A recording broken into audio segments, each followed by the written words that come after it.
Patrick and I run the art marketing department here at Art Storefront. So I should just say the marketing department. And I've been doing that going on 6 years now, which means I've been working pretty hard for the last 6 years on how to apply, online, offline digital marketing to how to actually grow a successful art or photography business.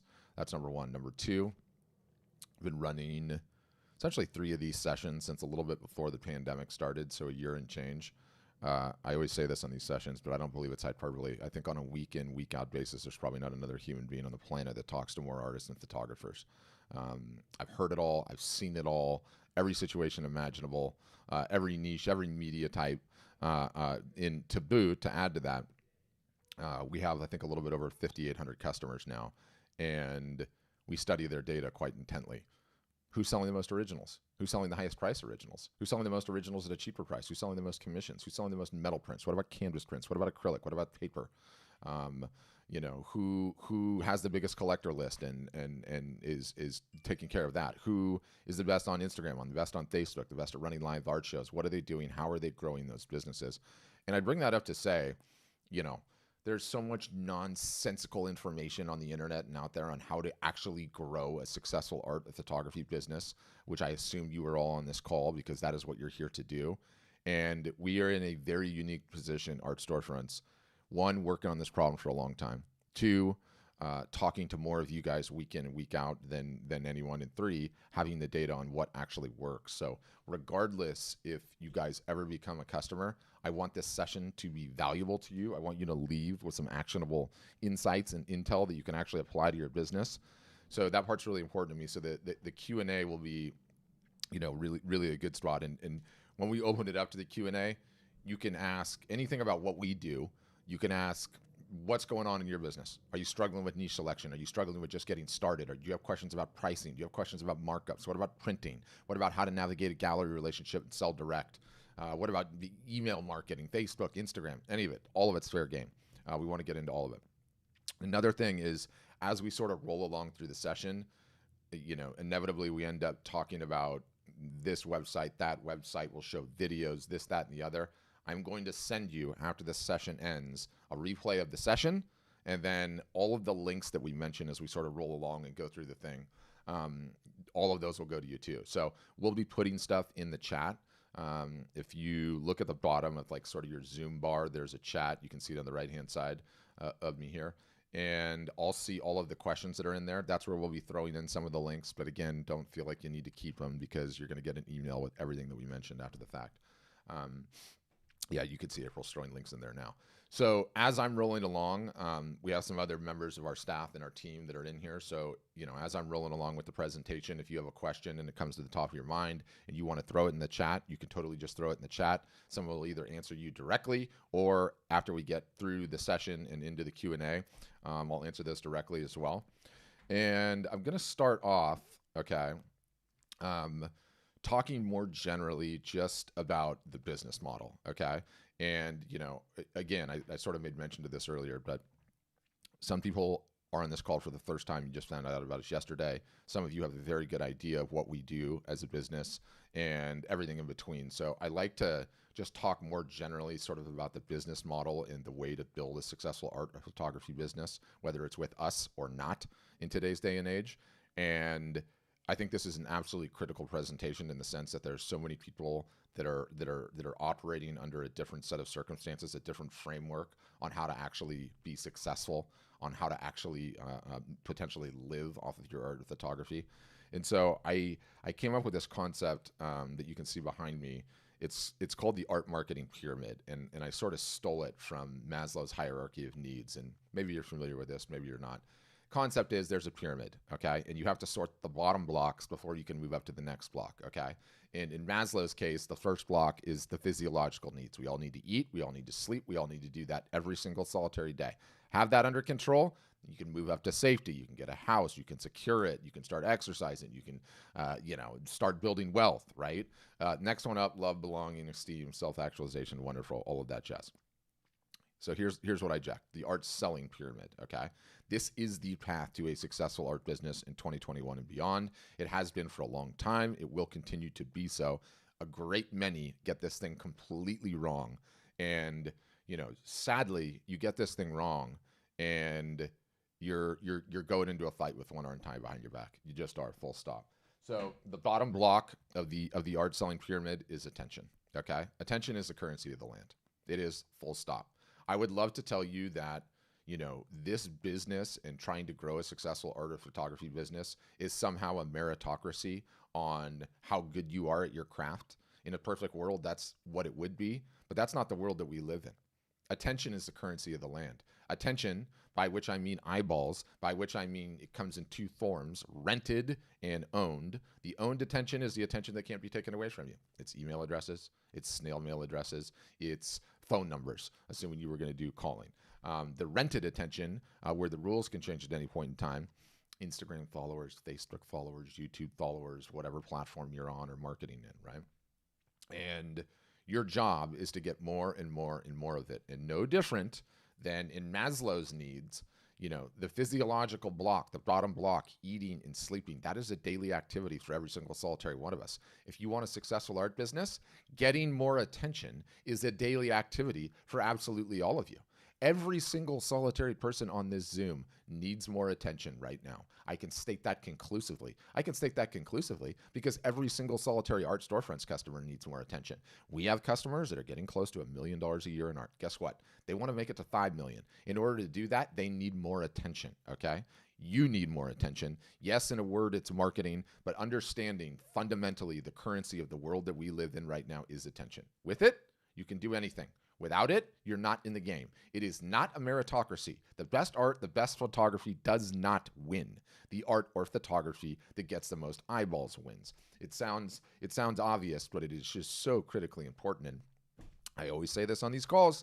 I'm getting less and less embarrassed about it every time I say it. Do you know who some of the most powerful women in the United States / world are? It's the Kardashians. It's the Kardashians. Okay? Why? Because those girls understand what the currency of the land is. It's attention, right? They all have a bajillion followers on Instagram and Facebook, okay? They have not flown commercial in the last 20 years, right? They all have businesses and net worth exceeding $100 million. They understand the attention game. Any one of those girls, okay? And doesn't matter what artistic talent they have. They could start painting or a photography business tomorrow, and they would probably do 10 million in the first year. Is that because it's a meritocracy of the work? No. It's a meritocracy in your marketing. It's a meritocracy in attention. Critically important. Got to understand that. Once we move up to the next block can be thought of, there's an inside and an outside. We're going to deal with the outside first. You have to understand the business model. If you guys want to build a successful business and a business that continues to grow year over year over year, you have to understand the business model. The business model is DTC, direct to consumer, meaning you have to be selling directly to your customers. There can be no intermediaries. There can be no intermediaries because you need the ability to market to them in the future, okay? If you are making sales and you are not getting information on who those customers are, you stand no shot at building number 2, which is a collector list, okay? A collector list is fundamentally one of these single solitary most important aspects of an art or photography business that exists. Stole this concept from this book, Don't Be a Starving Artist. It's by Weiland, the whale guy, okay? #1 best-selling artist in the United States. Apparently, it's not even close. He knows a thing or two. This book is really, really good. I'm going to send you the link on it. You buy it from his site. Fantastic read. Weiland defines a collector as someone that will buy in upwards of 7 to 8 pieces from him over the course of his lifetime. So Weiland keeps creating. His prices keep going up. The collectors go along for the ride. Many of them will buy in excess of 8 pieces from him over the course of his life. And if you don't have that list, if you are not cultivating it, if you are not taking care of your collectors, if you are not treating them like VIPs, if you're not treating them like they're staying in the Four Seasons, if they're not on your Christmas card list, you are never, not never, that's hyperbole. You are going to find it extremely difficult to build a successful business. You guys, at the end of the day, and this is the analogy I give to explain how important a collector list. You guys, at the end of the day, are commission salespeople. You don't have a guaranteed salary. You go out and you sell your art, you sell your photography. If you had a great year, you sold a ton, you're going to do well. If you don't sell any, you got nothing. You made no money, right? Your collector list, okay, takes you from being a commission salesperson and puts you on a base salary. That's how fundamental it is. So instead of just making money when you sell, now you get a $50,000 a year salary just for waking up in the morning and creating. Okay. And let me give that some teeth. You come out with a new series. Okay. And let's just keep the math simple. It has 10 pieces in it. You are going to debut the new series to everyone. A couple of days before you debut the new series to everyone, you email your collector list. Hey guys, thanks for the patronage. Love you. No pressure. But because you guys have supported me in the past, you get the first look at my new collection of art.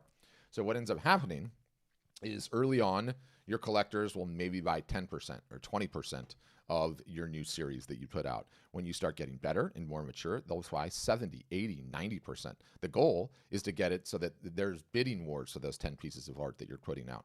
I routinely see with some of our customers that understand attention, that understand the business model, that understand the collector list, 60 to 70 to 80% of whatever they release is sold before the public even sees it. It's gone. It's gone. Their collector list buys it all up, right?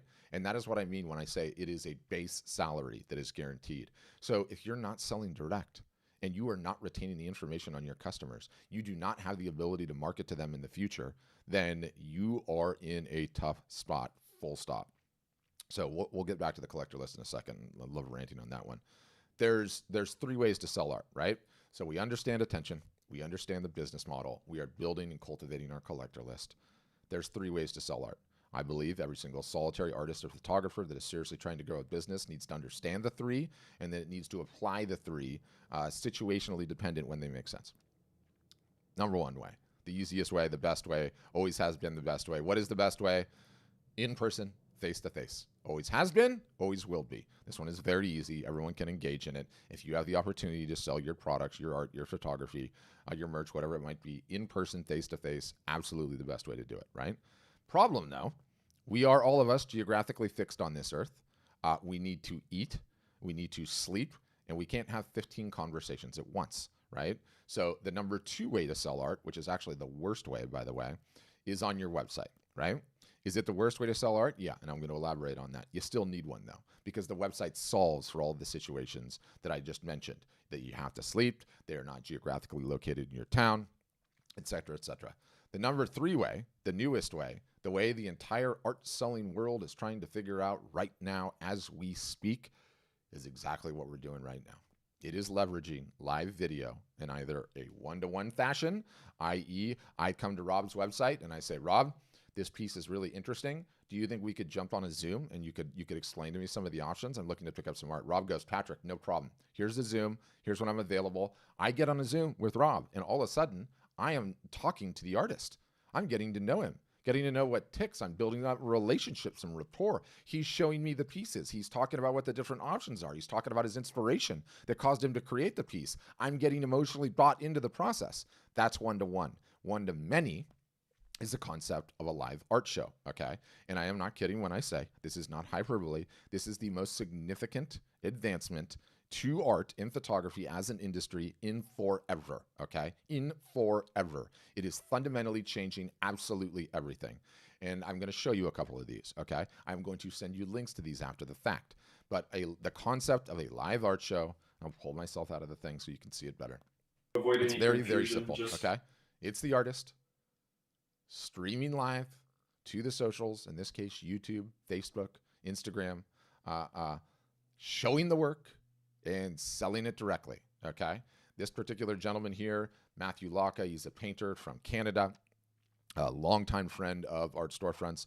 He ran 2 of these, okay, over a 15-day period, and between the 2 of them, he sold 62 pieces for a little bit over $30,000 Canadian, okay?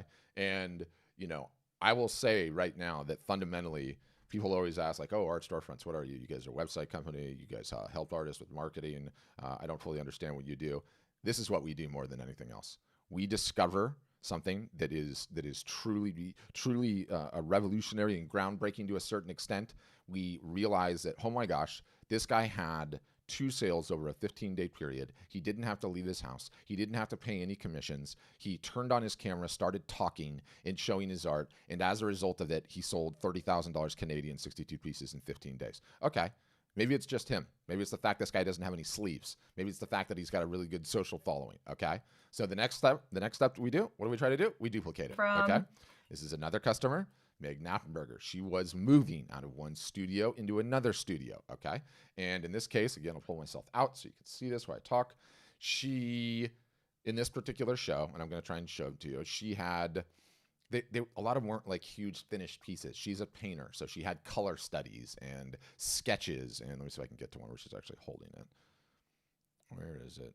You see what I mean? They're like tears from the notebooks and everything else, right? And so she had 82 pieces in this show in total. You remember my rant about the collector list? So out of the 86 pieces in this show, 46% of the entire show was bought before she ran it because she emailed her collector list, and said, hey, collectors, thank you. You want to take a look before anyone else? Great. Let me know if you want any of them. No pressure. Sold 46% of the show. Okay. So, all right. We figured out the new, latest, and greatest way to sell art or photography online. We got some incredible results once. Oh, and in Meg's case, her results were, these were much smaller pieces and everything else. But out of the 86 pieces or 84, whatever it was, she sold 72, I think, for $14,000 US, which is impressive. So what have we done since then? We're going to go ahead now and we're going to run about 50 of these things because there is a tremendous amount of tradecraft to figure out, right? How do you stream? What platforms do you use? How do you talk about the pieces? How do you quote price? How do you make sure that the internet connection is strong enough? What kind of cameras do you use? How do you get on Instagram? And so we're just running more and more and more and more and more of these because this is the future of how art and photography is sold. Full stop. You booth these, loading up your car, standing on your feet for 8 hours a day, staying in a crappy hotel and eating crappy food when you can just turn the camera on in your studio and broadcast live and talk to everybody. And it's so funny, right? Like, because we are so on the cutting edge of this, we are learning lessons. It's such a remarkable clip. Like I want to show you, like even Matthew, like, one of the experts at this. I want to show you this particular version. It might be a little bit hard to see. I know you can see it. What do you notice about this? Quality's crappy, isn't it? Want to know why the quality's crappy? Because his partner is upstairs streaming Netflix while he was trying to do his show. So rule number one about live art shows, folks, do not let anyone else in your household be streaming Netflix or watching anything else when you go live, right? So these are the types of things that we're learning by doing this. And, one of the other things that I talk about is Art Market Report 2021. I think that's what it is. Your industry is not one that has a ton of reports. There's two big firms that put them out. This one's by Art Basel and by UBS. They just put this thing out. They call it the Art Market Report 2020. And you look at this report, and as a disclaimer, these guys only really report on like the top 6% of working artists in the world. The ones that are over $1 million, the ones that are well over six figures. And so it's not like the normal everyday working artist. I'm going to send you this report. I want you to read it though. There's a lot of what appears in this thing is totally relevant. And, it goes over things: global art market 2020, dealer sales, auction sales, art fairs, online sales, global wealth, economic impact and conclusions, and on and on. It's really good. And whether you read the whole thing or you scan it or whatever, it's awesome. But what they talk about in there is what they learned over the 2020 sales period is what they call HNWs, high net worth individuals, bought more art, bought more art as a result of what they call OVRs, online viewing rooms. And so in 2020, the auction houses, the major galleries, would set up a Zoom call with the artist or with the salesperson that's selling the art. And they would allow the high net worth individual to come in, ask the questions, and the art was getting sold. No different than what I'm describing, the one-on-one with Rob or the live art show. This is the future of selling art, full stop, okay? I have never seen anything like it on how effective it is. And we continue to run them with customers. And we're seeing 20, 30, 40% of their yearly sales are happening in one sale just because of leveraging this technology. And when you think about it, you go back to my pyramid, okay? And this is really the abstraction of the entire thing. What's the best way to sell art? It's in person, face to face, right? Okay. If the best way to sell art is in person, face to face, all we're going to try and do digitally, okay, is get as close as possible to the best way to sell art. And the best way to sell art, let's just say, and work on this abstraction with me, is if you had a gallery in your town, right? you had a gallery in your town and you were the working salesperson, and I could walk into that gallery, right? I'd walk into Ron's gallery. Race cars are all over the walls everywhere. He's talking to me about the shots, how he got them, what access he had in the pits, who the driver was. We're geeking out on all the motors and what the standings are. And I'm getting to know him, and he's telling me about all the pieces and educating me about the product, right? Best way to sell art. Okay. What's the next best thing? The next best thing is not sending them to a website, right? That would be like the gallery is open and there's no one there to help them. The next best thing is to walk them through the gallery in a virtual type of a situation, right? And so Matthew, and again, I'm not sharing my screen. I got to remember to do all this. So Matthew, in the height of COVID, he actually had a gallery booked. And obviously they didn't let a ton of people in there. They had to come in with masks and everything else. So what happened? Gallery show ended. The very next day, what do? You stream the show live. And what did he do? He walked through the gallery, right? It's like you're actually at the show and he's showing you the various different pieces. He's got a glass of wine in his hand, kind of like you would be if you were walking through this thing. And he's talking to you in an intimate fashion, explaining what his latest pieces are, why you painted it, what his inspiration is, what the sizes are. And people are asking questions in real time, right? I'm trying to see if I can pull up one of the questions. The software that we leverage, people are asking questions and people are asking buying questions, and he's stopping and he's responding to people directly. And he walks them through the entire show, right? Shows all the various different pieces, and not every piece sold at the show because limited attendance. And he sold quite a few of the additional pieces, all as a result of this live show, this live event. Guys, this is the future. This is absolutely the future. And you don't need almost anything to do it. You need to understand the trade craft, but you don't even have to leave your town. And it's like, I'm here. It's like, I feel like I'm in the gallery. This is the next best thing. And I don't have to leave my house. And I can just buy right there on the spot, right? So it's just a phenomenal thing. And it's absolutely the future of selling art.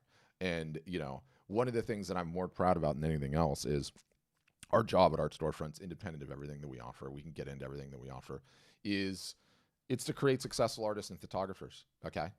My only job is to find out the ways to sell art and photography. They're going to create successful customers. If I do that, my customers win, we grow as a business. Well, guess what? These live art shows are it. It is the future. Every single solitary person in the art selling world is trying to figure this out all at once. It is so brand new. I mean, we're not talking about settlers. We're talking about pioneers here. I don't know to what floor this particular elevator is going. All I know is that the doors aren't even closed on the ground floor yet. That's how new this is. The tradecraft is being written as we go. And nothing makes me laugh harder. I'm a hardcore video streaming nerd, okay? I've been at this for a while, and this particular show right now, yes, you guys are in a Zoom room with me, but this is also going live on the internet. There are people that are watching on Facebook and YouTube and Twitter. The world's changed.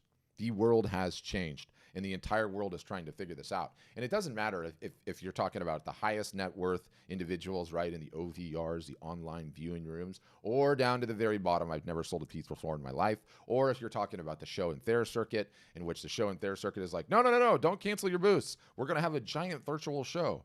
And every artist is invited to participate, right? Like everyone is trying to figure this out. Everyone is trying to figure this out. So the fact that you're aware of it now places you well above the majority of your contemporaries, and that alone makes me happy. So I'm going to just finish off my art selling pyramid. So, okay, let's recap. We're building attention. We understand it's no different than eating and sleeping. Have to do it every day.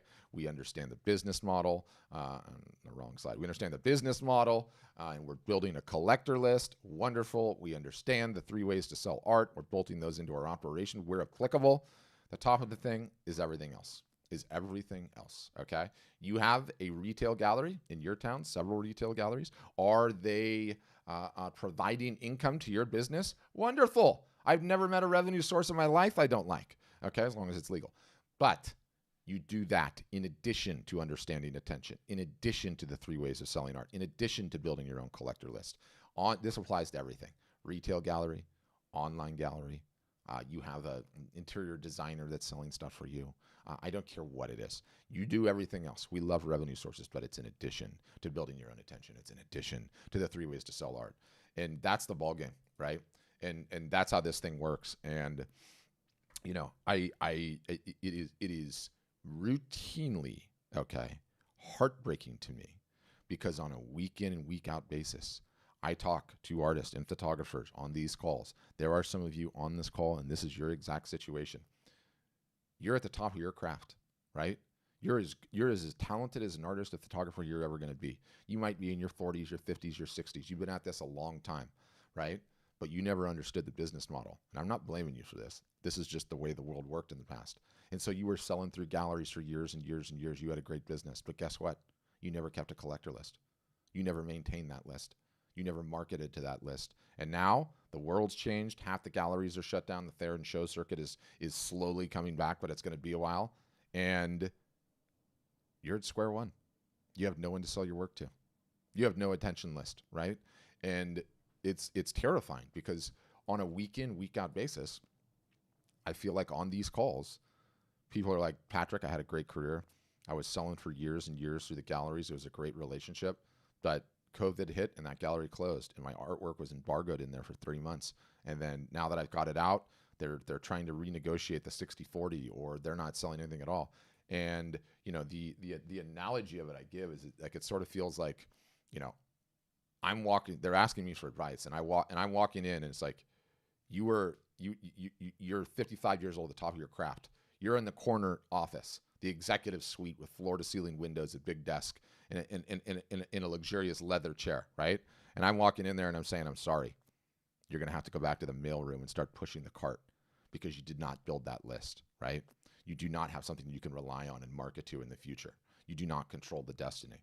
So that big picture is my presentation about the business model and where you need to be working. And, again, the interesting thing is, no matter where you fall, if you're just getting started, or, if you're at the top of your craft and you never kept this list, the good news that I see in these calls week in and week out is routinely, week in, week out basis, there are people in their 50s, 60s, 70s, 80s, and occasionally even 90s on these calls.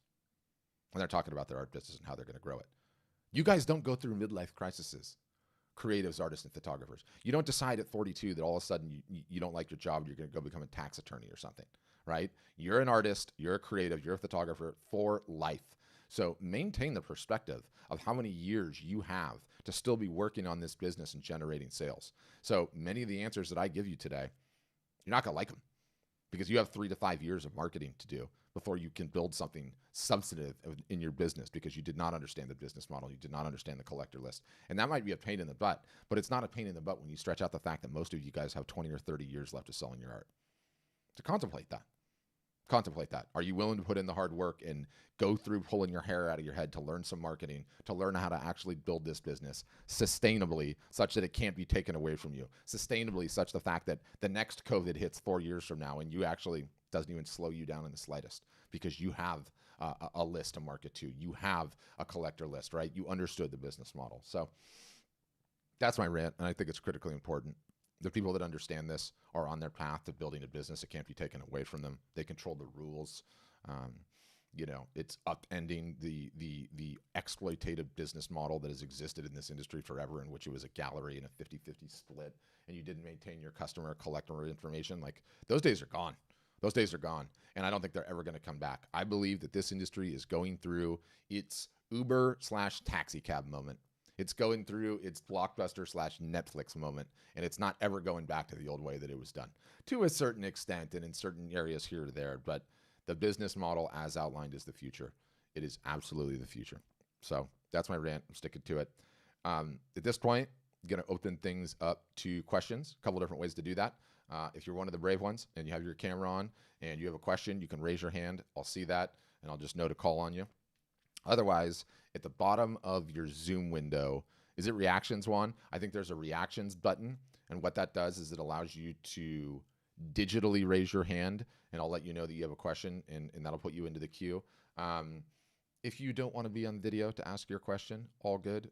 I get it. I hate being on video, right? I would never be on video if I wasn't contrarian about it. So you can ask your questions just via audio. That's totally okay. The questions in the chat, I see. I will get to those and answer those one by one. And today we're going to start with Darius. So Darius, you're up first. Go ahead. And you'll have to unmute yourself. Yep, gotcha. Awesome. Hey, Patrick, thanks for the presentation. Great stuff. Thank you. That's basically what I had asked in the Q&A. Mm-hmm. Basically, I've traditionally been a graphic designer, Mhm. illustrator for many Okay. years. I lived in San Antonio, had a very successful career both in graphic design and illustration. Okay. But just through personal trials and tribulations, kind of slipped back a little bit and became, I think, lackadaisical about my art. Mm-hmm. But my question right now, in a point in time in my life as an artist, as a designer, is that art has changed dramatically. When Mm-hmm. I started, computers were just coming into the industry. Mm-hmm. Now they're here to stay, and there's just a deluge of artwork in the world, Yes. including digital art. My world lives both in the digital and the traditional. Mm-hmm. I find that for me, being digital allows me to create the art quickly, Yes. allows me to make quick decisions. I always wondered if Van Gogh would have embraced digital art. I think he probably would have, although he was stuck with traditional as well. So my question is, in this world, and you probably know it better than I do, how does digital art do in this world if you decide to go 100% digital? Utterly, totally, and completely irrelevant. Doesn't matter what it is. It's completely irrelevant. And I say this, one, understanding marketing, two, the sheer volume of customers that we have in every niche imaginable. Every niche, medium, subject, material, way of going about it imaginable. And the determinant factor that decides whether or not it sells is not size, it's not price, it's not subject material, it's not medium, it's marketing. That's it. That's it. It doesn't matter how obscure or weird your subject material is or not or whatever. It's just about finding an audience that loves it. And where everyone goes wrong is not attempting to do the marketing, which actually yields to the feedback, which actually lets you know what is going to sell. And that's it. And for you, every single solitary person on whatever they create, it has the ups and the downs, right? You create huge originals, right? And you're a painter and it takes you 3 months to do it. There's some ups there, which are you can sell a lot for the pieces, but selling huge pieces is like selling huge houses. Not a lot of buyers for that, right? So every little niche has its advantages. Digital art, because the way you're able to create that in like a reactionary format and quickly and change it. So there's some huge upsides to that. The difference for you is digital artists, and I'm going to put everyone in a box here, think in their heads that they can just go on social media sites and just keep posting a 2D image, a 2D image, a 2D image. And the fundamental disconnect there is nobody buys 2D images. I can't hang a 2D image on my wall. Do you know what I can? I can hang a metal print. How many metal prints do you have of your digital work? It's a rhetorical question. Probably not many. How many are you showing on the socials on a regular basis? This is what somebody buys. This is what somebody hangs on their wall. This is what you can talk about. Why the hell aren't you showing that? You're not, right? I know you're not, because none of you guys ever are, right? Like, it comes in wood. Here's my latest digital print. Like, let me show it to you. It's tactile. It actually hangs on the wall. This is what people buy, right? And I get fired up on this because it infuriates me. It's like, okay, you want to be a knife salesman, right? And I own the biggest knife selling company in the world. And I'm going to hire you to go door to door to sell knives. When you knock on my door, what are you going to show up with? The knives, right? You're not going to show me a catalog of knives and try to sell me pictures of knives. You're going to show me the actual knives. Show me you can cut cans or whatever the heck, right? So that's a huge part of it. Okay, thanks. I appreciate that. That kind of puts it in perspective. I do kind of gives me I think, a little bit more positive reinforcement Yep. about my art and where I should go and not worry about it so much. Yeah. Do you have you gone about selling all of it, any of it so far? I have a gallery. I have a gallery in Oregon that sells my work. Mm-hmm. I paint. That's all traditional. Okay. And it's a particular theme. It Mm-hmm. was really West Coast related, fishing. I Okay. guess because I like fly fishing. I do too. A lot of it has to do with landscapes and fly fishing, Okay. and it seems to sell. um, you know, here and there. It's not like I'm selling Steady a ton stream. of, Yeah, yeah, you yeah. know, uh, the stuff that I'm doing digitally is completely different.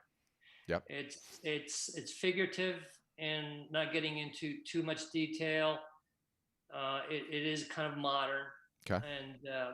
and I really enjoy that aspect. And so that's another thing. I need to make a decision which way I want to go and stick to the guns because Oh no, you I don't. think. That's completely erroneous too, and that's a completely flawed Oh, premise. really? Yeah, Really yeah, yeah, interesting. yeah. Interesting. So the way that it works early on is you start with your assumptions, right? You start with what you Hmm. think the market is going to want.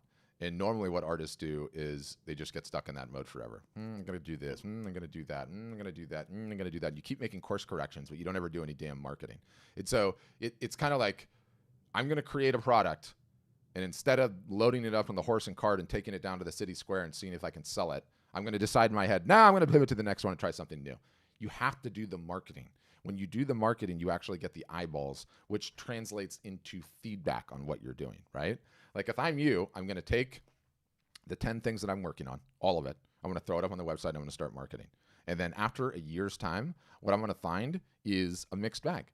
You could see that a standard 80-20 emerges, meaning you have 10 pieces on your site, 10 different styles. 20% of them are giving you 80% of your income. At that point in time, you can decide if you're going to go all in on a style or not, right? But guess what else you might find? Nobody cares. They're buying smatterings of all of it. It's in between, which case it's not about any one thing you do. It's about the brand. You're the brand just as much as the artwork is.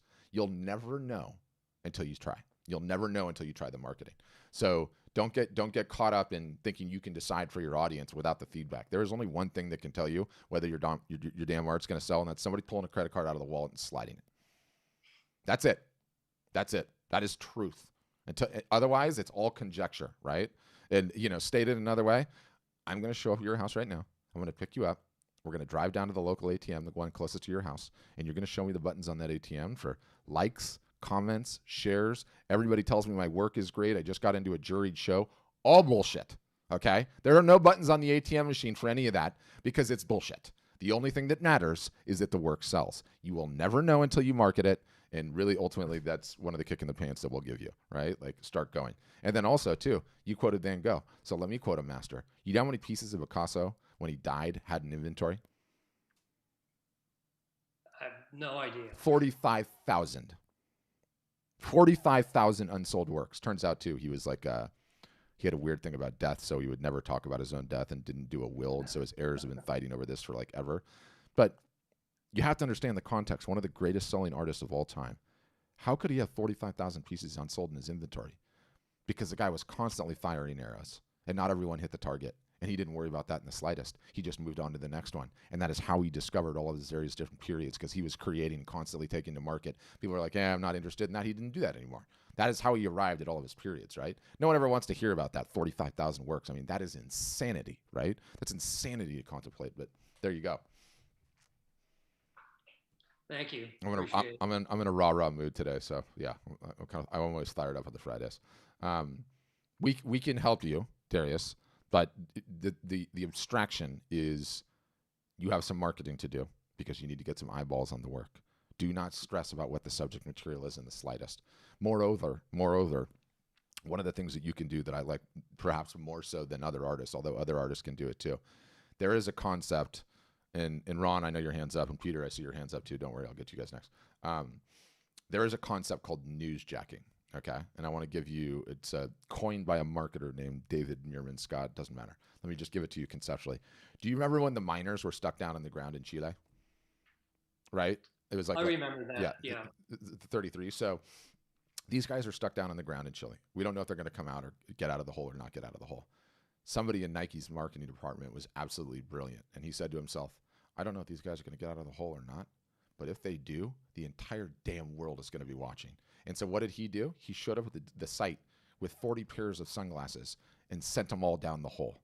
And do you know what happened? Turns out those guys did come out of the mine. Every one of them wearing Oakley sunglasses. In one magical moment, that guy drove $40 million of paid advertising, okay? So why do I bring this up? You like fly fishing, right? I'm going to give you an easier example, but and not make it charged politically. Let's say you like sports, right? I'm a diehard soccer fan. Chelsea just won the Champions League, which is the biggest single solitary thing you can win in international soccer. You see that? You see the guy's face who scored the goal. You instantaneously feel inspired by that. You go ahead and make a digital art piece about that guy. You put it up to sell, and guess what happens? It turns out people are diehard nut fanatics about soccer. They love this guy more than anything else, and you just sold 75 pieces because you did it that quickly. Why can you do that? Because you can create digital artwork way quicker than someone that paints, right?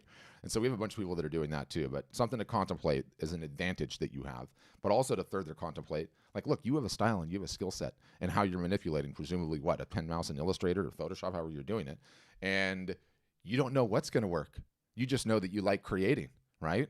So, what do? We teach you how to leverage it and go and get the damn feedback to find out what's working. So we can help you, but you got to do the marketing. And the first year sucks. Just truth. First year's a pain in the ass. You have so much stuff to learn, but it gets easier and you have the whole rest of your life. Okay, good. Yeah. Good. Thanks, Darius. Okay. It's going to go Ron next, and then Peter will get to you. Ron, you're up. Go ahead. You'll have to unmute. All right, there we are. Thank you. Yeah, I do. I live in Southern California, and I'm a surf photographer. Whereabouts in Southern California you live? Huntington Beach. Yeah. So I am one town south of you. Where are you at? Newport. Yeah. All right. We just had the West Coast Board Rider event, which I'm the photographer for. Awesome. And Newport Beach is part of that, one of the clubs, original clubs. Mm-hmm. Along with surf, I also do motorsports and a lot of concert photography, music. And I have at least 1 million images in archive. Yep. Over the last dozen years. Mm-hmm. And I have not ever done a lot of marketing, and I do have a bit of a following. Are you able to tap into those built-in followers? 100%. 100%. Can you talk to me about how you do Yeah. that? I mean, because through Facebook and Instagram and all of that, Yeah. they are all people that want the photographs, and I'm taking a few thousand photographs a week of surf, Mm-hmm. all types of things. Mm-hmm. And I'm handing out business cards saying, call me, text me, email me. We'll put these photographs up in a gallery. You can take a look at it. Tell me which ones you like. We can come up with a price for a series of photographs or individual images. And that's kind of how I do it. But I do not have a customer-based list. And curious how you go about that. Website, email capture on the website, as well as all the rest of the digital tricks. Constantly be posting on Instagram, constantly be posting on Facebook. Send the traffic back to your website, get them onto the list, market to them in perpetuity. More importantly for you. And by the way, another rant coming. Let me grab my stack here. Bring it.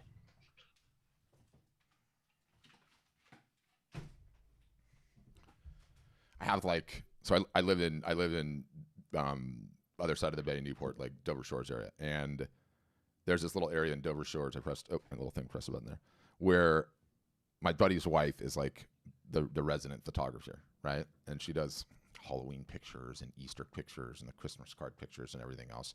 And ultimately, what is her business? She has to retouch the images after the fact and she sends it. She's just trading dollars for hours, right? She's trading dollars for hours and she doesn't understand the revenue picture side of the business. And I get infuriated because every time I go there, okay, I have to stand around while my wife's, keeping the kids entertained. I'm just standing there, right? She's got my undivided attention. You need to order this. She needs to order this. No one knows what the various different media types look like, okay? No one has any understanding, any idea. I want you driving around with one of each, a print on watercolor paper, okay, that is framed, that you can show, that's ready to hang. I want you to be able to show what a canvas print looks like, ready to hang, side wrapped, all the rest of it. I have a green screen running, so this is why this looks a little bit circusy, Mickey Mouse. Be able to show the metal print, okay, and say, hey, this is what a print looks like on metal. Like you're taking photos, right? And you're at the Board Riders thing, and you could have this little stack with you in a bag, and somebody's like, hey, I really like your photos. They're like, oh, yeah, awesome. By the way, are you aware of the various different media types? Rhetorical question. No one is. This is what acrylic looks like, right? This is the sexy new kid on the block. Get great price points on this. Oh, by the way, we also do wood, right? You could order this little sample kit that I have for like $110. a smattering of your best images, right? And I want you showing that all the damn time, so that people understand, you know, a photo is just like, oh, great, a photo, I love it, right? Like the best thing that you can do is take these hours, which you're doing the same thing. You're trading hours for dollars, right? Well, you don't have any residual other income coming out of it. The prints will open that wide open for you. Step number one is I want you showing them all in person, having them with you at all times. Back of the car, let me show you what it looks like. Oh, you want one, right? You should have phone square, take the sale right there. But yes, you should be posting the galleries. It needs to be coming back to the website. You get opt-ins to the website. You have sales. You learn all the tricks you do marketing. But you should look at, you know, you can't be trading dollars for hours for the rest of your life. At a point in time, you're going to get too old. You're going to get burnt out, everything else. You need this other revenue stream going on. And the fact that you have a huge archive only makes things easier. What's the following on Instagram? What's the following on Facebook? Instagram bigger?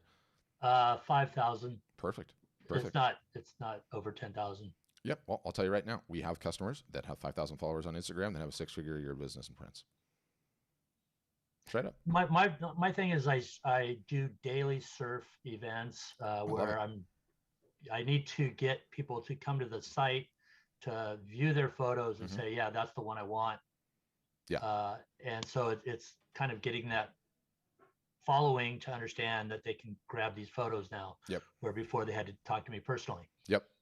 You just need a website, goes in the link tree, goes in your Instagram bio, goes on Facebook. We can help you. Request a demo for sure. You need to see all the bells. Yeah, okay. Yeah, you need to see all the bells and whistles. We can help you for sure. And at a point, you and I can get a beer because we're that close. Yeah. Big paddle out tomorrow at Huntington Pier, by the way. Really? Yeah, for Casey Wheat, Sporty Kings, West Coast board writer, founder. Got it. Passed away last year during COVID, and we're finally getting to do his paddle out. So a big day tomorrow. Got it. What are you going to do? Are you going to just paddle out, take the camera? I have a drone pilot that's going to be taking video, and I'm going to be shooting, and I have a water housing photographer as well. Nice. So I manage a team of guys. I want to show you just an abstraction. I want you to, and I'm going to pull his website up. I want you to follow this guy, Jonah Allen. So you and I are essentially the same, what our interests are, right? So Jonah, I got to make sure it's up here. Hold on. I got to get back to OBS. Is it playing? So, and I'm going to put his website into the Zoom chat. I want you to follow this guy, and I want you to see what he's doing in terms of marketing. Very, very good in terms of high-end branding. And the reason it's important is, one, he loves surfing. Two, he's in 30A, which is like Panhandle, Florida, right? So beautiful beaches and everything else. But this kid's 24 and well into 6 figures, absolutely crushing it. Wave photos, drone photos, helicopter photos of this coastal Florida, you know, all this type of stuff. You can see it. But he's absolutely he's absolutely killing it. He is absolutely killing it. And I think you should follow him on the socials too and just kind of see what he posts and what he does. It's got to be really, really good marketing inspiration for you. Got it. Yeah. Fantastic. Thank you for your time. Yeah, you too. Enjoy the paddle out tomorrow. Thank you. Okay, next up is Peter, and then I will go to Mike. Peter, you're up next. Go ahead. You'll need to unmute, Peter. Yep, gotcha. Okay, did I get that? Yep. Right? Can you hear me? Okay. Yep.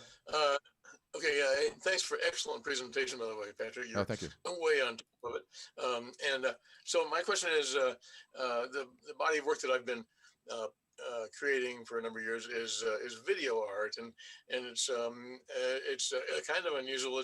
They're abstracted from nature, basically, and so the intention and the way it works best is to sit in endless loops on a wall in a frame. Okay. I put gold frames around it sometimes and so on. Wait. So let me get this clear. Are you selling a frame TV, the whole thing?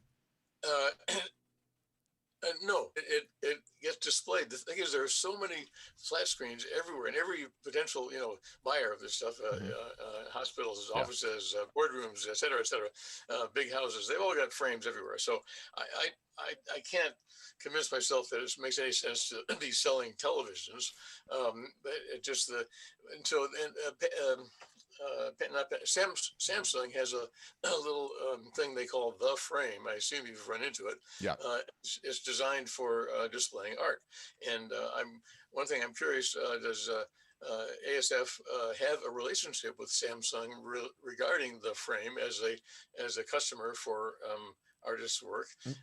Not yet, to answer your question, but like we're extremely bullish on the concept, right? It's sort of weird because it's, you know, case in point, right? You saw my whole rant about the live video art shows, right? Live video and Zoom calls and video in general has been around for 20 years, right? Why is it all of a sudden exploding? Because everything just sort of has its time.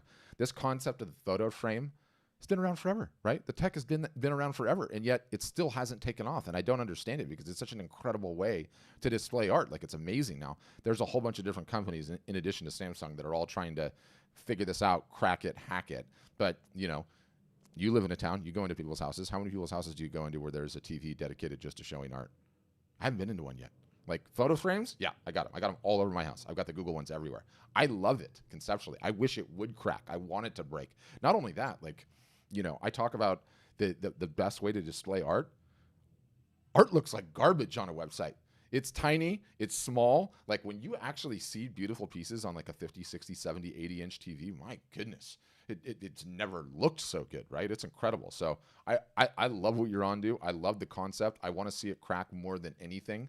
I even have, like, you know, let's see if I can show it. Well, you keep asking your question, and I'll see if I can show it. Okay, sure. So the question here is, and I totally get it when you talk about having a physical thing that somebody can buy the physical thing and then do something with it. Okay, and maybe I should just make still frames of these pieces and sell them as a print. But meanwhile, the whole design, the intention is to be part of the environment, and it probably works most appropriately in a little more corporate settings, you know, larger offices, hospitals, therapy rooms, that kind of thing, spas, you name it. And so in those places, there are always high quality, big flat screens. And the question is how to market it to these people. And that's why I'm interested in ASF. Yeah, the marketing, we got you covered, right? And we can help you on that, like, massively. The question still remains, though, is like, what is the delivery mechanism, right? Like, so you have all the TVs. They're all smart TVs for the most part, right? And, you know, notwithstanding the fact that smart TVs, the software is garbage on all of them, because the minute the TV is ready, the software's moved 10 layers. So you have essentially Android TV and you have Apple TV, both operating, right?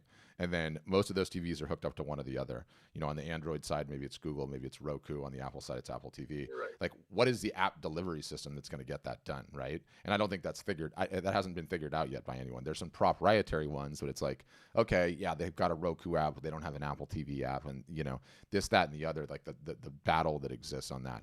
So I think that part of it needs to be solved still, because, like, okay, I want to buy a piece of your video art right now, Peter. Like, what am I going to do?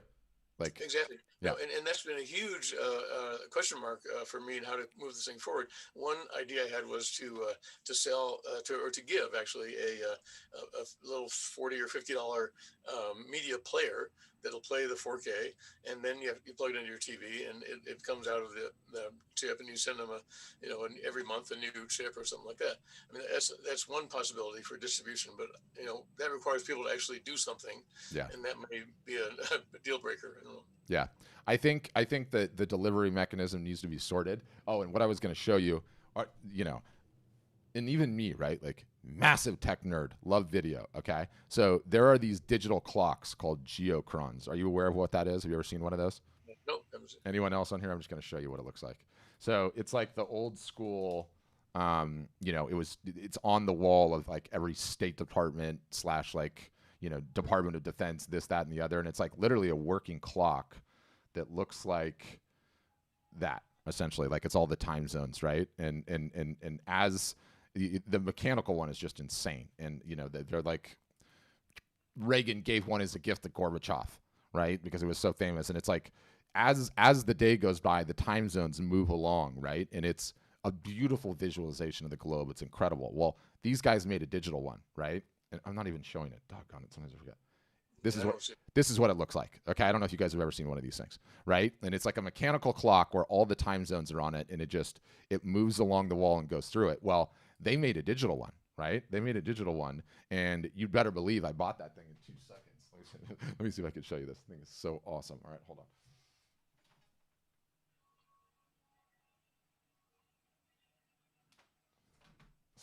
So there's mine, right? And I love it. And I'm like, I want to see this thing. I want to put it on my wall and just have it plugged in and just doing its thing all day long. And I just haven't gotten around to it yet, or like figuring out where I want to put it. So again, my larger point is, I think you're ahead of the curve. I think it's going to become standard. I don't know who's going to win the battle, but somebody's going to win the battle, and then it's just going to go. Because the other downside about it is, like, you need someone to win the battle, because otherwise it's just a movie file. And once it's out there, one person shares it with another person, puts it up on a website, everyone can download it. It's everywhere. It's done, right? Like, you need to be able to own your own distribution channel on it. So I like it conceptually. I wish the tech was here now, but I don't think it's here now in any like massive way. But a whole bunch of people are hacking at it, and I think it's going to happen soon. Well, sure, and it may be a limited market to, let's say, institutions or facilities that have pretty high tech distribution as part of the facilities. Then they may feed out to, you know. Oh yeah, 100%. I mean, every dentist's office, every doctor's office. Like, why wouldn't you have that in the living room rather than playing some stupid daytime talk, like something calming like that, or yeah. So how do we sell that? That's the question. Yes. There's not an easy answer to that right now, sadly. But I do think you're positioned in a good place, and I do think it's going to come. And I would keep a very close eye out on all the keywords that are in reference to that, and constantly be searching Twitter and Google, and more and more. I know there's a couple that are hacking at it already. Where you give them all your art, they sell the TV, and then you can buy blocks of whatever artists that want to like rotate their stuff through. I've already looked at a couple of those, but I don't think they're getting any massive traction yet. So it's a distribution, it's a distribution mode. That's where it's at. So what's your thought? Is ASF going to be any use to me at this point, or just keep making the material and hang in there for a year or two? Yeah, I mean, attention is a currency of the land, right? And so there's two ways to approach it. You could sit on standby, or you could start marketing them, and you could start giving a couple of them away, and you can start building an Instagram follower, and you can start building a Facebook base, and start building an email list, which I think you should be doing, because then when it finally does hit, you've got a bunch of people that are interested in it, right? So, you can watermark them and show them online all the time, and every once in a while give one away, right? And there's a whole bunch of different ways to do it. And yeah, you could attempt to sell prints on the various different aspects of it and see how that goes. But, having an audience, okay, is extremely valuable, right? Because you don't know which one's going to sell. You don't know which one's your most popular. You don't know which direction you need to do more of, right? And you'll never know that until you get into your marketing. So I think if you start in on your market, it's never a bad time to start in on the marketing, right? Like, having attention, the currency of the land, is critically important. But full disclaimer, I think until, if that's going to be your only product and it's going to be video, yes, I think until the distribution element of that is solved, I just don't see a crystal clear plan. But you know what? On a corporate level, it might already be happening. It probably already is happening, right? Like, somebody is just going to say, screw it, I'm not going to wait for an app. Here's the damn TV. It's a subscription service doctor's office. You can pick whatever artist that you like, and we'll just automatically beam them to the TV, right? And my guess is that's probably coming sooner rather than later. So if I were in your shoes, whether you sign up with us or not, and don't take it as a subtle sales pitch, you need to start working on the marketing immediately. Because when this thing does hit, you want to be the guy or one of the guys, right? You don't want to just get started from zero. You want to already have some momentum. Okay, thanks. Sounds good. Yeah. Very interesting background too, by the way. I always love a good background. All right. Yep. Mike, you're up next. Go ahead, Mike. Right. Hey, thanks for the great presentation. I'm inspired. Oh, thank you. For the last 5 years, I haven't been inspired. I've been photographing Chicagoland's natural wonders for 28 years. And wow. to think about what that means to people within 50 miles of downtown Chicago. And remember, there's a lake there, so it's only half a circle. Yeah. There's more protected natural area than most national parks. And this is the big mind blower. There's more native plant species than any national park by far. Wow. We have wildflower blooming events happening every single day in the Chicago region. And after I came out with my book, which sold about 2,200 copies, which is very good because it's a $75 book to the Chicago market. Strong. A market where people don't even know that Chicago nature exists. Yes. I turned my attention from being a guy who takes pictures to a nature matchmaker. Okay. Some have called like an ambassador for Chicago nature. Mm-hmm. And so that's my mission, is to connect people with nature. I did it through the book. I did it through the website called Chicago Nature Now, Mm-hmm. which is every week I post and tell people where to go to get this national park quality wildflower blooming experience every week. And then next year, I was going to do it this year, but it's too hard to do it to my standard, a line of puzzles, which is probably going to cost me $50,000-$60,000. But erroneous. They're print on demand now. You don't even need to keep inventory. We have them already.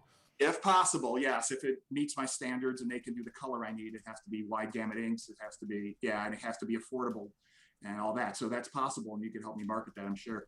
But I have so many prints sitting around, so to speak, digitally, and I've printed stuff over the years. And the big problem is, like, I have a 44-inch printer, you know, in the other room, and I love making the prints, and I love signing them and having that personal touch and doing limited edition. But I think that's all maybe old school. Yeah, it is. It is. And I maybe should just nix the limited edition stuff. And No. Still gonna run the limited editions. You're just not gonna do the printing. And the reason you're not gonna, can I sign it personally and do that? Yeah. So the way that it happens, the abstraction is that, because I don't want to do any of the framing and all that. You don't want to do any of it. You don't want to do any of it. No, none of that. But the reason is not that you want to do it or don't want to do it. The reason is it's not going to help fundamentally grow your business, meaning you monkeying around with the printer and buying the inks and doing the maintenance. Well, you need to, no. You don't need to take any more pictures. You need to start doing some marketing, right? Yeah, and so it frees up the time. So how does everyone do limited editions? So our software one-click integrates with Bay Photo on the West Coast, or another company called Graphic Dimensions on the East Coast. You charge more for the limited editions that are signed. You put the order in. It automatically gets printed and shipped to you. You take it out of the package, sign it, seal it back up, send it to the customer. They pay extra for that. Otherwise, they get a digital signature. While we're on the subject of Chicago, I want to show you this because I think you think it's cool. So this guy's a customer, Mark Hirsch, all Chicago guy. And he literally takes the 1,800 photos of like Chicago, or like 1850s photos, and he like digitally manipulates them in Photoshop to blend like the old with the new. And I'll send you his website. But you know, a cool guy you might want to know just to team up Chicago wise. It's my computer. I'm streaming, so my thing is loading really, really slow right now. But he actually, you know, he's made such a fuss with these things. He just got to meet the mayor, Lori Lightfoot, which I don't really care for that woman personally, but he you know, got it. But he could see he just like blends like exact same location where the camera was, the old and the new, and he's doing fantastically well with this, with these images, and he started expanding out and everything else. So I don't know. Remember though, there's a big disconnect with Chicago. Look, you go to a skyscraper downtown, and everyone, it's a black and white city. It's gray. You're in a skyscraper. It's black and white. You look outside. It's a gray day. It's black and white. And you turn and you're looking for a little bit of nature. And there's a black and white picture of another damn building on the wall. Oh, for sure. That is so not me. Yeah. I am the total outsider here. And I will, you know, and so everybody buys pictures of buildings downtown. And that's why the thinking is Chicago is only buildings. I'm trying to change the world, and it's hard to change the world when no one knows the world exists like this, that this stuff is out there. But then you're making my point. It's hard to change the world if nobody knows about the damn world because you haven't done any damn marketing, right? Whole ballgame. I have. I mean, people know me. I'm sort of known in the nature world around here, but it's not like I've been on television and all these other things, but it's not like it's this,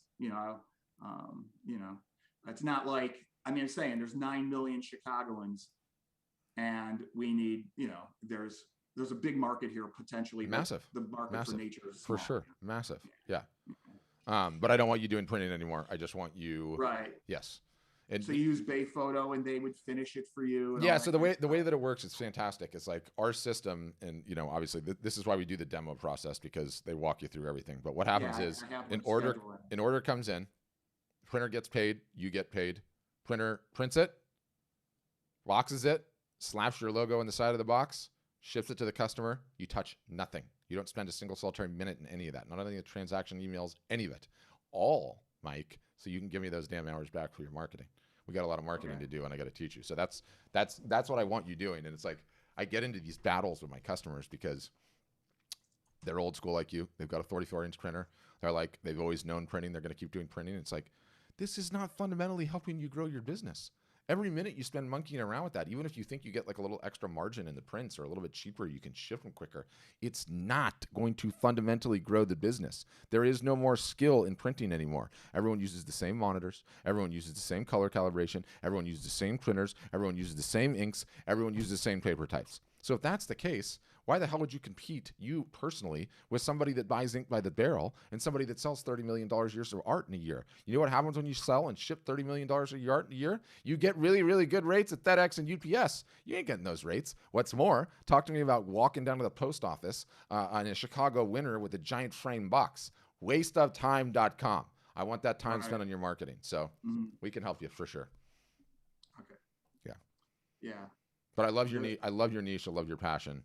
Yeah. You'd be. I mean, I do talk. I have one-man show. I have ideas for having my work on the like big buildings downtown, and I have visions for that. But I think selling the art will get into a new world that would propel that, would create kind of a momentum for that. We have some freaking amazing. There's like a contingent of, you sign up for us, and yes, you get the website and all the bells and whistles and the marketing and everything else. But what's awesome is you get the community of people that are trying to do the exact same thing that you're trying to do in their own unique niche, right? And their own specificity. And I've got one guy who's turned into just being a dear friend and insanely talented photographer, and his name's Tim Lehman, right? And he's one of these National Geographic, BBC, shoots with the red camera, multiple wildlife photography of the year awards, like total badass. Got 1.3 million followers on Instagram, just absolutely killing it. So this is his like normal, commercial working photographer site.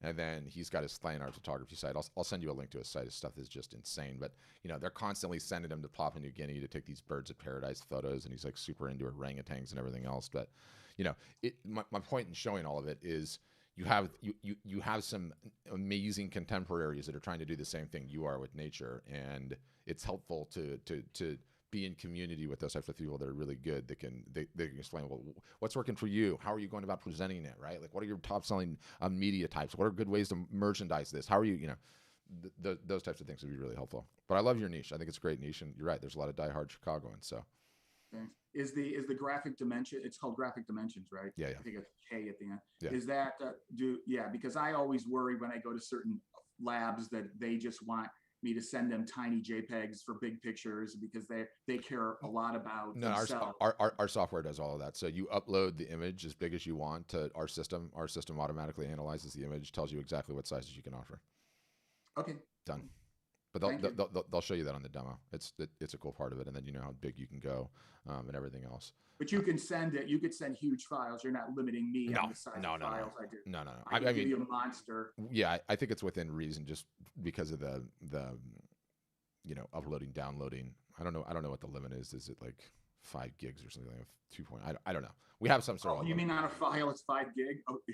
Yeah, I'm just saying there's something called like the ROES system, ROES, and yeah. I'm aware of it. Yeah, and they're like you send them little JPEGs in 8-bit, and I'm thinking, I have a 500 meg files I gotta send you. Yeah. If you can't handle it, it's if you can't handle it, then you're not the lab for me. Exactly right. Yeah, exactly right.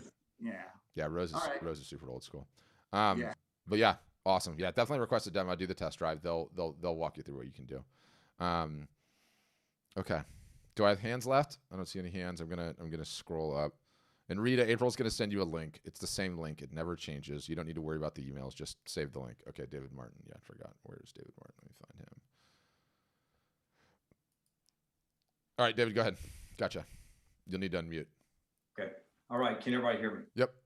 Okay, great. Thanks. Great seminar, by the way. It just creates a lot of questions. When did you recently go diving, and where did you go diving? I've been following art storefronts for a while on Instagram. No, but I mean, you have a scuba tank in the background. Now I'm super curious. Did you just go scuba diving? No. No, you just That's for airbrush. Oh, that's a for airbrush. Yeah. I got it. Well, I have been scuba diving, but not recently. Yeah. First of all, I have multiple questions. One is about selling in multiple names, using multiple storefronts, not just one, but multiple. Is that what kind of is that a good idea, Rod? Absolutely not. Why the hell would you want to do that? So you can market different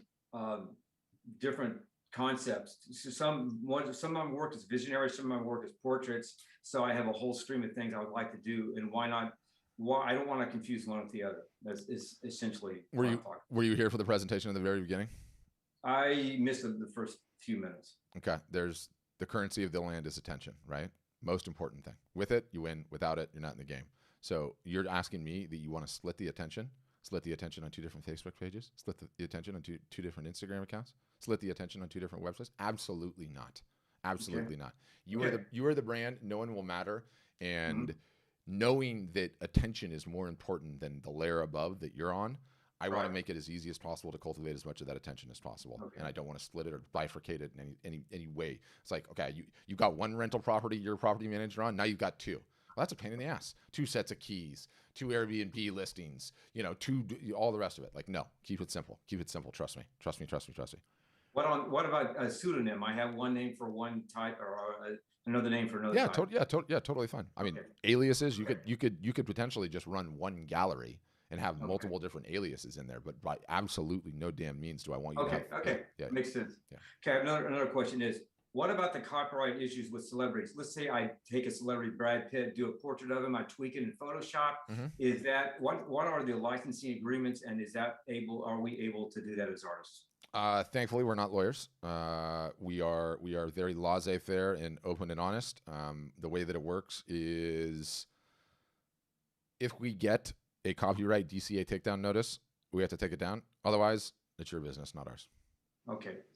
And to be honest with you, like, we have so many that are selling celebrity stuff, and I don't know what the legal ramifications of it are. It sounds like nobody comes after them. No. Okay. And you know what else is interesting too is that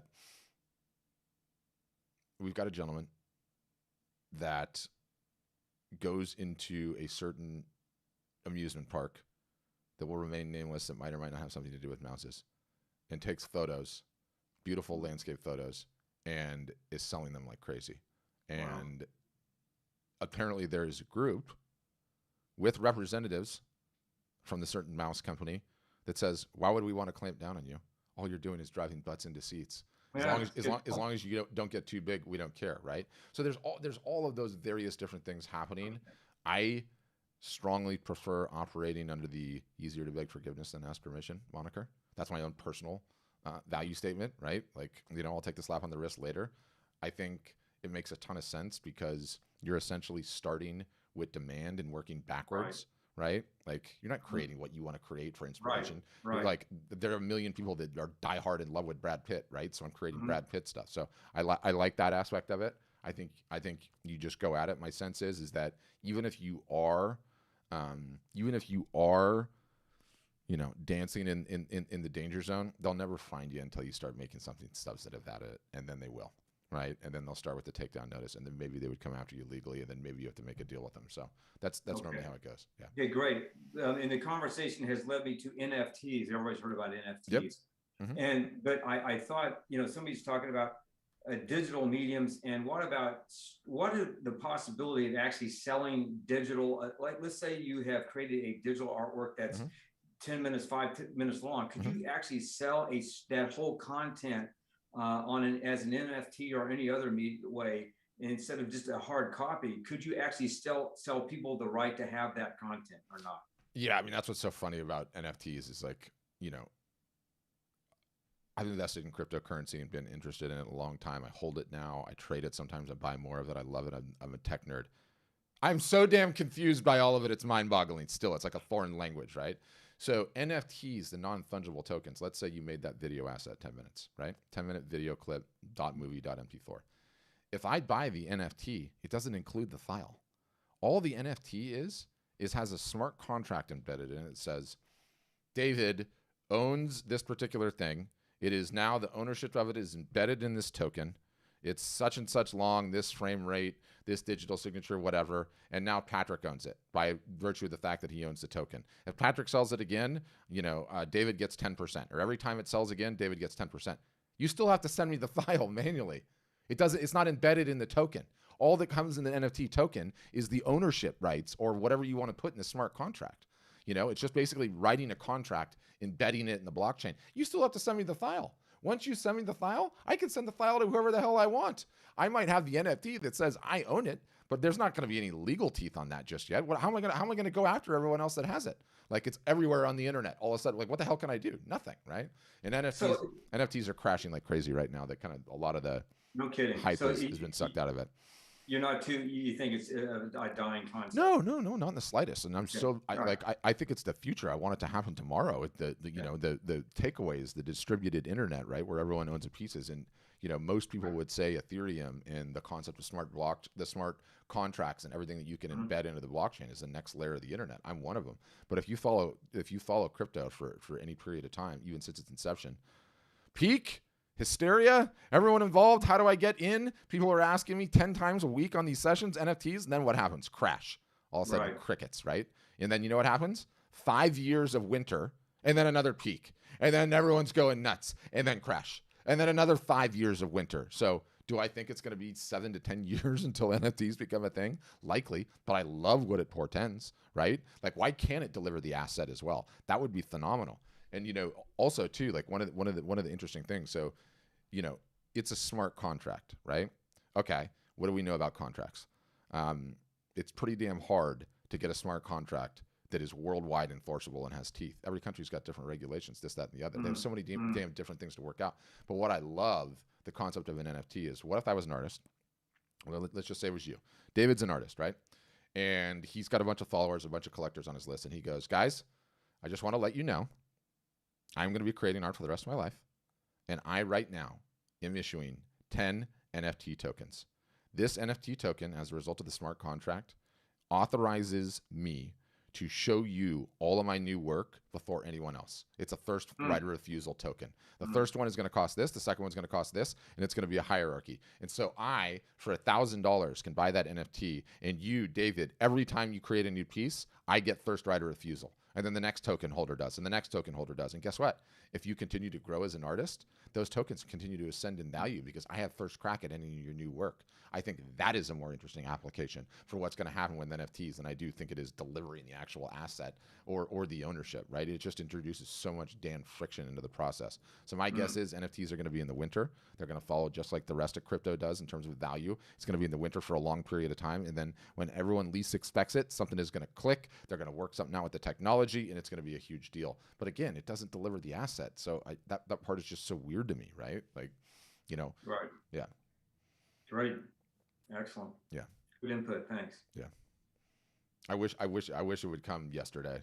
I love the, I just love everything blockchain pertains. I think it's going to completely change everything. I want blockchain social networks. Yeah. I want blockchain websites, blockchain web hosting, because the decentralization just prevents certain people from getting too powerful. Certain people that I will not mention by name because I'm streaming on their platform right now. But yeah, good questions though.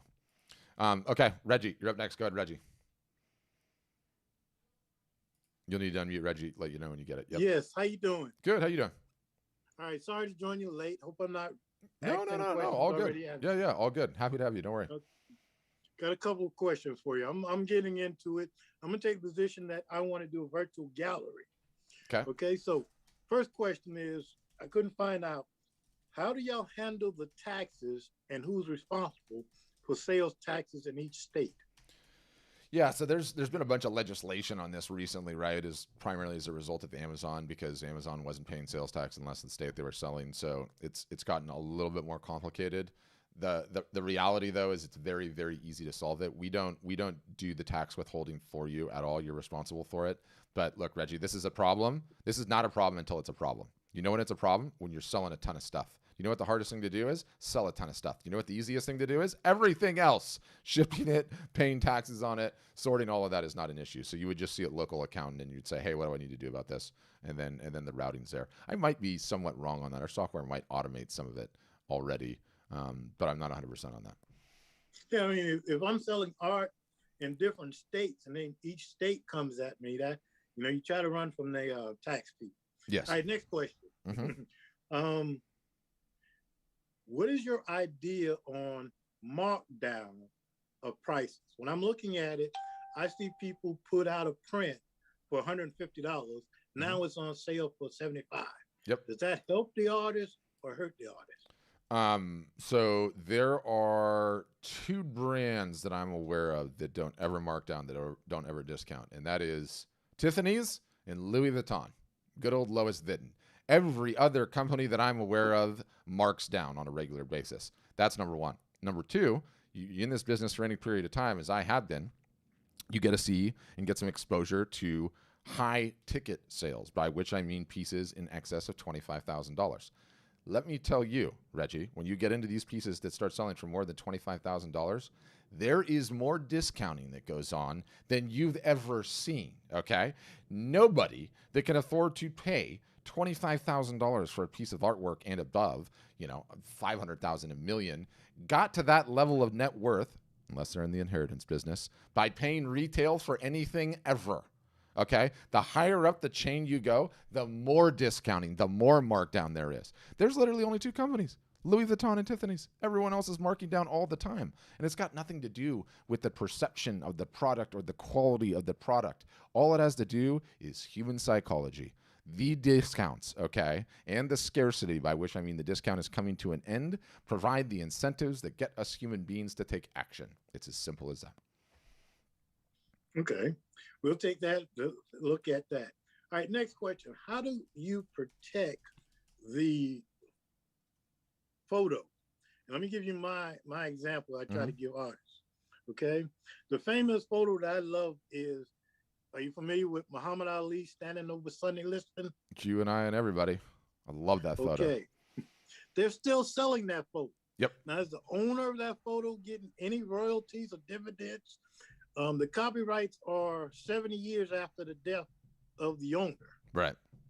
How do you protect the owner so that he can get that royalty dividends for the next 70 years? Oh, that's the beauty. That's the beauty of this particular society that we live in today. You don't have to worry about it in the slightest. You hire a shyster and they will take care of it for you. You get a lawyer and you put him on commission, and that is the best way to do it. Yeah, I mean, like, image theft in that particular instance is rampant. But let me just tell you what I would do if I own that particular image. I would hire a lawyer, a firm that would see after my interest. And the problem is that small operations everywhere are trying to sell it, right? When I say small, maybe they're making $1,000 a year, $500 a year. Well, the best you can do in that case is the lawyer fires off the notice, they take it down from that website, and 3 more spring up. So then the lawyer has to send all the notices there, and then 5 more spring up. If anyone is making any substantive amount of money on it, then you can immediately hit them with lawsuits, and it actually ends up being a profitable endeavor. But those are very, very good problems to have. They are problems that you do not have right now. So let's work on the ones that we do have right now. Getting an image that good that sells that well, right? Like, the least of your concerns is if something like that ever happens, because the list of lawyers that are willing to go after it for you is never ending. Right. I mean, it's not worth the pursuit. Okay. So should an artist register his painting with the patent or copyright office for the government? No. You can do a poor man's copyright, which I've done a ton of times, which is you write yourself a letter, take a Polaroid photo of the thing, put it in an envelope, stamp it, send it to yourself, and then never open it. That's enough to hold up in a court of law.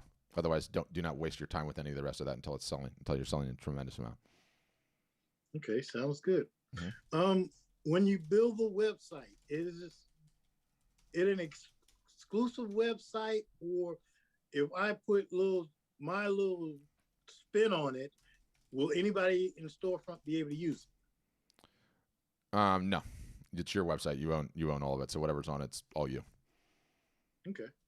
But I don't want you monkeying around with the site too much at all. And I yell at my customers to do this all the time, because what we've figured out with our technology, and let me define monkeying around. Fonts, okay? Going crazy on fonts, going crazy on changing the layout. Let me just say this, doing anything much more, Reggie, than getting your logo up, getting the works up, getting the prices up, putting the about me statement from the artist. I don't want you doing any more than that, because I want you to spend all of that time, energy, and effort on marketing. Our sites out of the box work incredibly well. They convert at a high clip. We've got plenty of data on this. You don't have a website problem, you got a marketing problem. So that's what I want you focused on 100%. But again, All right, you know, we're not dictators. You can do whatever you want, but I don't want you doing it. I want you working on the marketing and not messing around with the website. So that's like sort of our official line. All right, sounds good. Appreciate you. Yep. Look forward to your next meeting. Yep. Thank you. Awesome, Reggie. Thank you. Anytime. And don't worry about coming on time, not coming on time. It's all good. We run through these babies a week. We understand people get busy and get the schedules and everything else. So all good. Good session today. I feel like some good questions. And Kevin H on YouTube, he's asking me some iteration of, if it's good, would it likely sell at a 2K price, even if it's not exclusive? Like, you're overthinking it, Kevin. You can sell whatever you want at whatever price. It's either going to sell or it's not going to sell. So the price becomes a reversible decision. You can put it up, you can put it down at any point in time. Like, you won't know until you get marketing and put it up there. And pricing is a completely reversible decision. That's one of the beautiful things about this business. Meaning you can try to sell something for $2,000. If it's crickets, you can drop it down to $1,000. If it's crickets, you can drop it down to $500. If you're at $500 and you're selling out, you can raise it up to $1,500 and anything in between. Switching at any point in time too, Kev. So that's what I would say. Don't you're overanalyzing for sure. Yeah, Michelle, I don't know what the tax. Michelle's asking something about the tax. I don't know what the actual tax situation is. I got to get to the bottom of it, but I know our software does something about it. Ask about it. Ask about it in the demo link. There was another question early on I know I missed. Sorry, I'm just kind of scrolling through here. Yes, Barbara, it's recorded afterwards. You can watch it. So there's no worries there. Rita, you got sorted. Yep, I'll send you the link to Jonah too. Guy's so talented. Guy's incredible positioning. How do you get a mailing list of potential clients who have pets? How do you drawings of pets, of people and pets? Yep, you start in on your marketing. It's no different than anything else, AJ. You know, it's a very, very simple thing to say, to fix. How many physical photos, frame, metal, wood, should a photographer have to show in an OVR? There's no rules. One to start out with, right? And then, you know, as many more as you can get. Like, you know, one is enough. You can have a one item show, talk about the piece, selling it, prints on offer, discounting, right? Like, you know, I think more important too than having, you don't have to have like all of the images in a show, right? And you don't have to have them on hand. And in some cases, you don't even have to show them all either. What's nice to have, what I went through here, is to be able to talk about all the different media types. Like, oh, you're interested in wood? Let me show you what the wood looks like. It doesn't matter if it's not the exact image that they're interested in. They want to understand what acrylic looks like. You can show them acrylic. Like, you know, my camera is reversed, so it's really hard to do this. But it's just important to have the different media types, because, you know, everyone just assumes everyone knows what they all are. No one knows what they all are. No one's educated about it. So that's what I'd say. But yeah, that's what I got. Anyone left? Questions? Final before we close her out. Get this weekend kicked off in style. No? Okay. Well, thanks for spending a Friday with me, guys, and talking about everything. I think we sent links to everything. Like, look, if you're just learning about us, or, you know, you're in a contemplative mode, or wherever you might be, wonderful. Don't worry about it. There's more sessions. You're going to see more ads. We're really good at ads. You're going to see more emails. We email so much, it's out of control, right? But if you are in the consideration stage in the slightest, get a test drive, which is what we call the demo request. I call it a test drive. It's no different than driving the car. You got to see how all the buttons work, and roll the windows up and down, and what the display is, and how to turn the air conditioning on, how fast the car is. That's what the demo process is. Afterwards, if you like what you see, great, you sign up. If you don't, they're never going to call you ever again. It's not like pushy salespeople, but they'll spend time with you. It's a one-on-one. It takes like an hour to go through all the bells and whistles of the software. They'll look at your art, talk about your business. It's just another good touch point in everything that we do. And, you know, it covers all the software and all the stuff that we do that you didn't get to see in this presentation today. So that's what I got. Good stuff though, guys. Have a wonderful weekend. Ron, enjoy the paddle out. I might even come up there, but I got a birthday party in LA tomorrow, so I'm got to take my kids up there. So that's my jam tomorrow. But yeah, enjoy it. God rest that dude, the founder. All right, guys. Have a great weekend. Enjoyed talking to all of you.